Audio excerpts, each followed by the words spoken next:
Okay, so welcome for today's interview with Mr. Tabaijdi, MEP.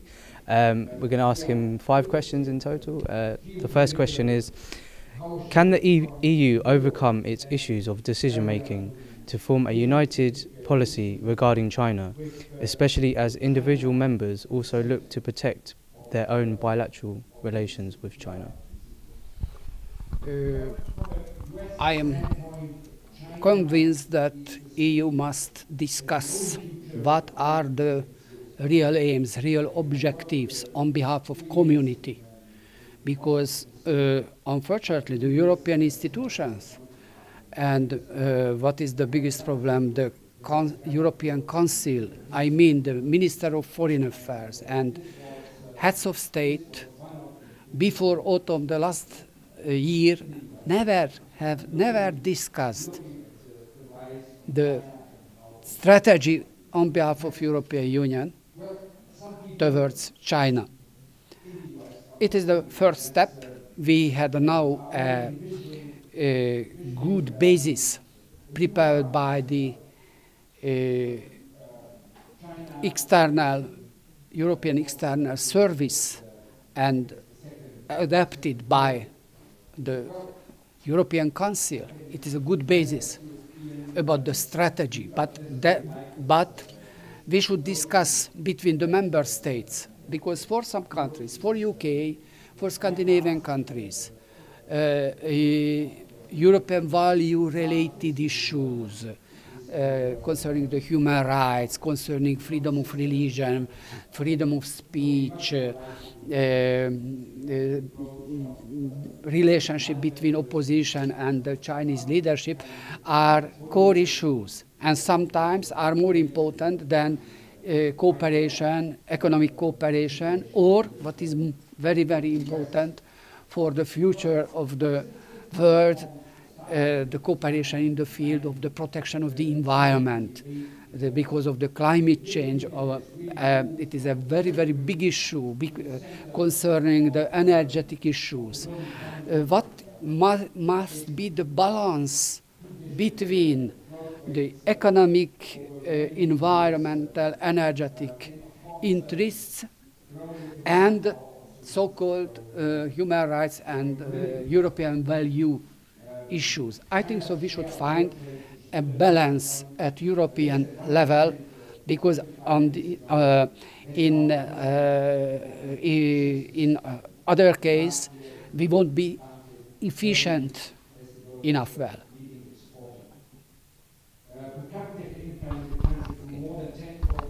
Thank you very much. A lot of the speakers throughout this conference have mentioned the need for a greater cultural understanding between China and Europe. One actually referred to both sides' convinced sense of superiority in relation to the other. How promising do you think it is that they will reach a greater understanding between their two cultures? It is a key issue. We don't know enough well each other. If I compare the knowledge of our Chinese partners, perhaps they know better us than we know them. I have a feeling in my parliamentarian work.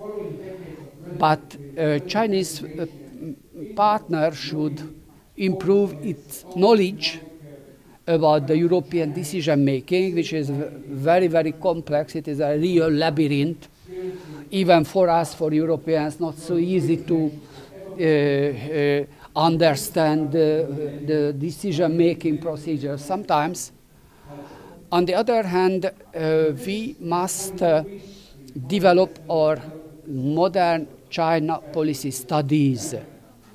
If we don't know enough well the Chinese real problems of the rural development, rural people, 800 billion people are living in the countryside without social security system, without pension, or 200 billion migrant workers, floated workers from rural areas in the big cities. problems of education of their children, a lot of unsolved problems, regional disparities. If Europe doesn't have reliable, deep information on this process, we won't be able to establish a real strategic partnership, because we have declared 3 years ago we have a strategic partnership, because there is not a big conflict between China and Europe. There are debates concerning the free trade, free access for the European companies on the Chinese market. Sometimes Chinese partners are complaining there are some barriers, obstacles on the European market, but these problems can be solved. There is not contradiction which cannot be solved between China and the European Union. But for the development, for the better understanding, for the trust building, better knowledge is elementary important. And knowledge, Chinese language, Chinese Mandarin language in Europe. If I compare that 200 million people are learning English language in China, and some thousand, even less, are learning Mandarin, Chinese in Europe, we will be loser if we don't change our behavior concerning Chinese language knowledge. I found it quite interesting what you said about partnerships, and similarly when you were mentioning it in your talk about how very few MEPs actually speak Mandarin. But I was wondering if you think there is really a possibility of a cultural dialogue, because what we were understanding throughout the week and throughout the other sessions was that there's very much a reluctance from the Chinese state to allow the French institutes or the Spanish institutes to enter Chinese territory, but they are quite happy to have the Confucius institutes here in Europe. So they already have 300, they want to have 1,000. So that to me does not sound like a partnership. It sounds more like what Europe was doing with imperialism in some sort of. Could it be a form of neo-imperialism that China is trying to dominate? And if that is the case, then I would completely understand why there is so much emphasis on Europe to try and catch up with China, because it threatens Europe's position as this hegemonic, this powerful nation. So I wonder if partnership is just a rhetoric that Europe is using to cover up, or if it's really a partnership that it wants to create. Really, it is a very legitimate and big question, because more and more people, not only amongst the decision makers, not amongst the politicians, but even the European opinion public, there is a increasing fear concerning that China can be a big superpower threatening us. But the facts, for example, during the crisis, world financial economic crisis after 2008, didn't prove it. On the contrary, China was very, very responsible during this crisis. Look at please. China is contributing to financing the state deficit, the state debt in United States with long-term bonds, state bonds, which how can I say, which can guarantee a long-term stability for United States. When in July and August it was a very big, sharp debate between Republicans and Democrats, and it was not clear whether the state deficit, state debt can be handled or not in United States. China was very responsible. There was even the smallest sign of misusing of the situation, because China is understanding very well in the trade relations. If they can lose, not only United States or Europe can lose very much, they can lose very much at that level of the interdependence. I think so. Everybody can understand. Okay, I am very, very strong now. Perhaps I can misuse something, but the cost, they will pay the cost for them too. And I think so Chinese leadership is very, very reliable at present stage. And Chinese leadership is aware of fact. It is not so clear, the Chinese economic power. Okay, 1/3 of the currency's reserves, it is the Chinese reserves.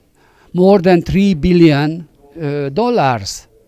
But if they want to solve, and they want to solve, they have to solve the problems of the social security, lack of the social security system for several million people in China, mainly for the rural people.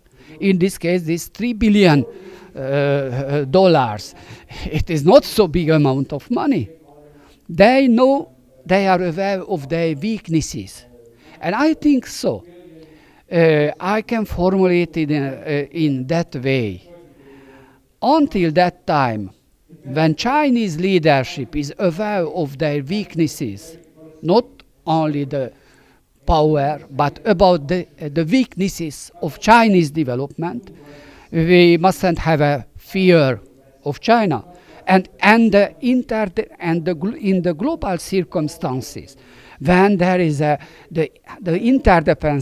interdependence is so high, the manipulation of the exercise of pressure, it is very, very counterproductive, can be, for everybody. All right, listen, just when he's through, when you're through asking, just point them out. Okay, don't get the press.